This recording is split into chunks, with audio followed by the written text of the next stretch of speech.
Mapagpalang araw po sa atin lahat, boss, madam, mga suki ko sa kabakal, sa pyesa. Ito isang tip lamang po. Ito po isang crankshaft or sigunyal ng chip pan. Ito po ay surplus Japan. Wala po akong dalang China or Korea kasi hindi yun ang order ng aking customer. So sa atin lahat, mga suki dyan, mga boss, madam, kung wala po kayong kasamang trusted na mechanic at kayo'y bibili ng sigunyal or crankshaft, ito lamang po ay tip ko sa inyo. Isang magandang tip. At para maiwasan po ang makabili kayo ng China or Korea. So ito po ay surplus Japan. So sa pamamagitan po ng tornilyo na to, malalaman nyo na po kung Japan po siya o hindi. So tara, tuturo ko po sa inyo para makaiwas po kayo sa China. Ganito po yan. Testingin nyo lang po sa gitid. Yun. Yun. Yun.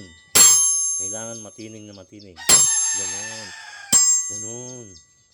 Ganyan po. Ganyan po nyo malalaman na original or Japan ang isang sigunyal or crankshaft. Ganon. Ito ay tip lamang po sa inyo, boss, madam, para makaiwas po kayo makabili ng bago or China. So, God bless po sa atin lahat. Kung meron po kayong mga kailangan na pyesa or anumang pyesa ng mga pang-truck, pang-elf, PM nyo lang po ako. Joel Riders Motovlog. Bomba. God bless.